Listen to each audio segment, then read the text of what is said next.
Tigit din po sa ating, syempre sa ating Panginoong Yahweh El Shaddai at sa ating gwapo at minamahal na punong lingkod, Brother Mike Z. Velarde, at sa kanyang beautiful sister wife, Sister Belen Velarde, at sa buong pamilya.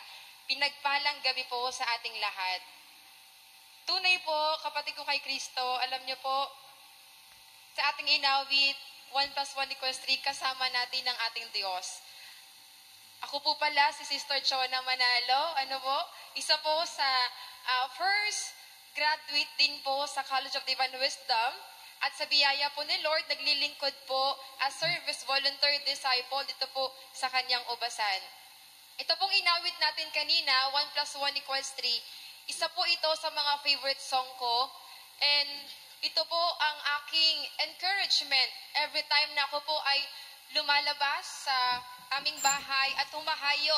Ito po yung motivation ko, dinedeclare ko sa aking sarili, 1 plus 1 equals 3. At ito rin po ay ang aking short prayer sa ating Panginoon na samahan ako sa aking misyon. Indeed po, bilang missionary po, pumupunta po kami kung saan-saan ng malalayong lugar. Isa po sa aking assignment, year 2015 ay sa PFCC Nueva Ecija. At doon po, naranasan po namin na binagyo, nagkaroon ng malakas na bagyo. Habang po kami nasa opisina at naghahanda na para po matulog, bigla pong may papasok na ng napakaraming tubig sa loob ng opisina. At binahan na po sa office at pataasan na po ng pataas ang tubig. So, dahil kailangan po namin na maghanap ng mataas na lugar para hindi po kami malunod, umakyat po kami sa taas ng kwarto sa office. Pero hindi pa rin po kaya. Dahil po pataas na ng pataas ang tubig, dahil po sa lakas ng ulan, dahil po sa lakas ng bagyo. And ang ginawa ko po, tumawag po ako sa aking pamilya at ipinaalam ko po ang aking kalagayan sa kanila. And sabi po ng aking ate, umalis na kayo, lumikas na kayo dyan. Pero hindi po kami pwedeng lumikas dahil nga po sobrang taas ng baha. And di rin po ako marunong lumangoy. At ang ginawa po namin that time, kami po ay nagpray. Sama-sama po kami na nanalangin ng Psalm 91. And after that po, pinaisip po sa amin ng ating Panginoon na umakyat po kami sa puno para hindi po kami malunod. At dali-dali po kaming bumaba doon po sa kwarto, at sa akin pong lalo po akong nagmadali sa paglalakad ko nung nakita ko pong meron akong kasamang naglalakad din ng palaka. So, umakyat na po kami sa puno para po kami ay maligtas. Pero, kung ating pong iisipin, ilang araw po kami doon sa puno, at sobrang lakas ng ulan, maari po na kami po'y magkasakit.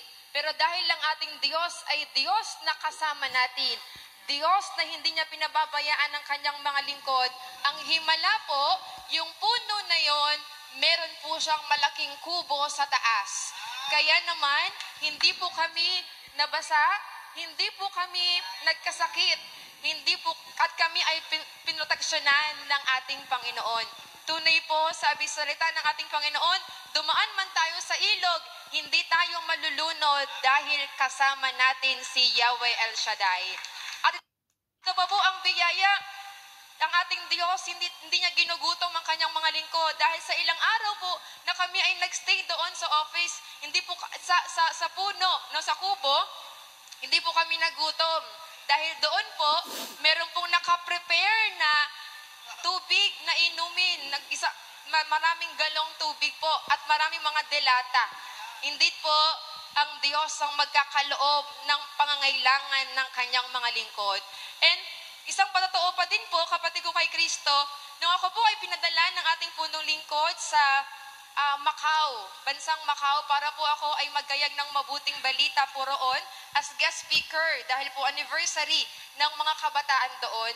So, nung ako po ay nasa airport na, at binigay na yung aking mga papers, kapatid ko kay Kristo, nakita ko po yung officer na nakasimangot at napaka-strict niya. Kaya naman nagkaroon po ako ng kaba at takot. Dahil po doon, dahil strict po yung officer na yon, hindi po niya ako agad pinapasok ng eroplano. So in-evaluate pa po ako, may finilapan pa po ako mga papers, at nag-pray po ako, Lord, malapit na po yung flight ko, ayoko pong maiwan ng eroplano. Pinaisip po sa akin ng ating Panginoon, yung turo sa atin ng ating punong lingkod, na tayo po ay laging ngumiti. At ang sinasamahan ng Diyos ay laging nakangiti. At yun po ang ginawa ko. Malayo pa lamang po ako dun sa mag-i-interview po sa akin, nakangiti na ako. At nung ako po ay papaupo na po dun sa upuan, para po ako interviewin po, ang agad ko pong bungad dun sa mag-i-interview po sa akin, "Good morning, sir," with smile. Dahil po doon, hindi ko na po kailangan interviewin. At sabi niya, sige na, sakay ka na, umalis ka na, pumasok ka na, para makabiyahe ka na. Hindi po, hindi tayo anumang po mga suliranin, dahil kasama natin ng Diyos, hindi tayo matitinag. Last na lamang po, himala ni Yahweh El Shaddai, nung ako po ay nagmisyon sa Kamiling Tarlac, para po ako ay humayo. Pagpasok ko po ng simbahan, meron din pong umaabang po sa akin, ng mga malalaking aso, dalawang aso po yon. At pagpasok ko po, patakbo po silang lumapit sa akin. Every time po kapag halimbawa may mga ganong aso, ang ginagawa ko pong shield yung kasama ko, dahil takot po ako sa aso. Pero that time po, wala po akong kasama. And pinaisip po sa akin ng ating Panginoon, habang papalapit yung dalawang aso na yon, isinigaw ko po, in Jesus' name.